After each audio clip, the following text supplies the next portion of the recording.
Bienvenue à toi dans cet épisode de Panthéon. Panthéon, c'est une émission où je te parle d'une personne qui a marqué l'histoire entrepreneuriale. Aujourd'hui, on va parler de Sofia Amoruso.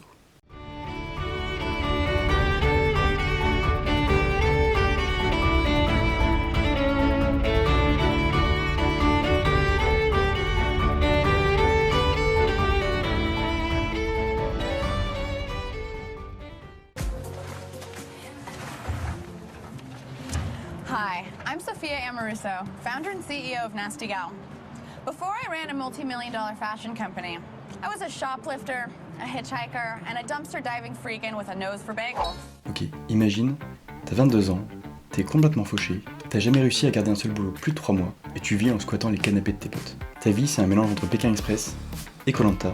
Par contre, il n'y a pas d'épreuve de confort. Et puis un jour, tu trouves une veste dans une friperie à 3 €, tu la revends sur eBay. Et là, tu te fais une plus-value de malade. Et là, tu comprends un truc, c'est que tu as un moyen de te faire de l'argent avec ça. Quelques années plus tard, cette fille qui volait des sandwichs dans des magasins et des baguettes dans les poubelles se retrouve à la tête d'une entreprise qui vaut 100 millions de dollars. Et cette fille, c'est Sofia Amoruso.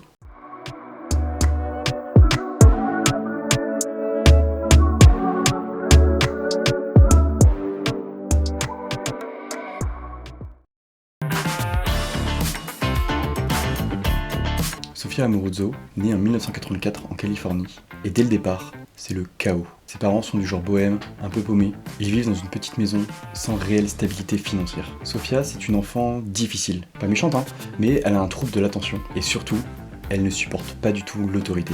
Dès l'école primaire, c'est la guerre avec les profs. Elle déteste rester assise, à écouter des leçons qui l'ennuient. Elle préfère rêver, créer, bref, faire tout l'opposé de ce qu'on lui demande. Adolescente, c'est encore pire. Elle a toujours été en décalage avec les autres. Elle n'a pas vraiment d'amis, elle se sent exclue. Ses parents, ils sont dépassés. Ils essaient de lui imposer des règles, mais Sofia, elle n'en a rien à faire. Elle se fait virer du lycée et décide d'arrêter l'école pour de bon. Elle a 17 ans, aucun diplôme, et surtout, elle ne sait pas du tout ce qu'elle va faire de sa vie. Là, elle arrive dans le moment débrouille-toi toute seule. Elle enchaîne les petits boulots. Vendeuse de chaussures, elle déteste. Serveuse dans un fast-food, elle déteste. Ouvreuse dans un cinéma, elle pique des pop-corn, donc ça lui va un peu mieux. Mais à chaque fois, c'est le même problème. Elle ne tient que quelques semaines. Puis elle se barre. Sofia, c'est pas le genre à respecter les règles. Elle, ce qu'elle veut, c'est se sentir libre. Sauf qu'être libre, oui, c'est cool, jusqu'au moment où t'as plus de thunes pour pouvoir manger. Alors elle commence à voler dans les magasins, pas par plaisir, mais par nécessité. Elle pique des vêtements, de quoi manger, bref, tout ce qui peut lui permettre de survivre. Mais un jour, elle se fait choper, les vigiles l'attrapent en flagrant délit. Et là, c'est le déclic, elle comprend que si elle continue comme ça, elle va droit dans le mur. Elle décide d'arrêter les conneries et de trouver un vrai moyen de gagner de l'argent. Voilà, un jour elle se balade, elle arrive dans une friperie, elle voit une petite veste carrément mignonne, elle se dit waouh, incroyable, je vais l'acheter. Elle négocie avec le vendeur, voilà, le vendeur la vendait 50 $, elle arrive à négocier jusqu'à 10 $. Là elle sort de la friperie avec sa petite veste, elle arrive chez elle, elle voit placardé sur la porte de son appartement un avis d'expulsion. Et là elle se dit waouh, qu'est-ce que je vais faire?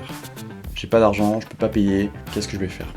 Là elle se dit, ok, super simple, je connais un petit site qui s'appelle eBay, je vais revendre la veste que je viens d'acheter 10 $ sur le site. Elle met sa petite annonce, tranquillement, elle l'oublie, et le lendemain, elle voit les chiffres qui augmentent. Résultat, le lendemain matin, la veste part pour 100 $.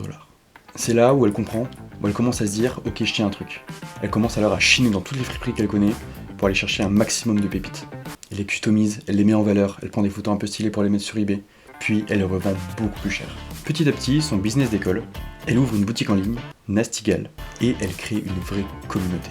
En quelques années, elle devient une star de la mode. À son apogée, Nasty Gal vaut 100 millions de $. Sofia devient alors une icône. Elle a un style unique, une vision, et elle est devenue la référence du girl boss. Ce terme que tout le monde connaît, c'est de Sofia que provient ce terme girl boss. Mais problème, elle a grandi beaucoup trop vite. Parce que oui, rappelons-le, elle passe de vendeuse sur eBay à CEO d'une multinationale qui vaut 100 millions de $. Sauf qu'elle n'a aucune expérience en gestion d'entreprise. Des erreurs s'accumulent, les employés se plaignent, les ventes chutent, et en 2016, Nasty Gal fait faillite. C'est la fin d'un empire. Mais vous connaissez la Sofia, elle aurait pu disparaître.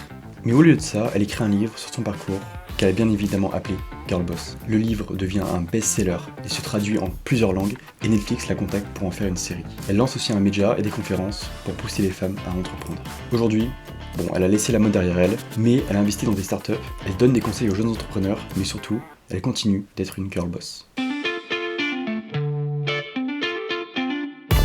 L'histoire de Sophia, c'est une masterclass de résilience. Elle est partie de rien et elle a tout construit avec du culot.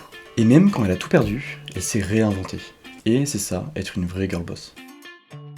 Si t'as kiffé cette histoire, dis-le moi en commentaire. Et surtout, n'attends pas que quelqu'un te donne l'autorisation de réussir. Allez, c'était Diren, je te dis à très vite.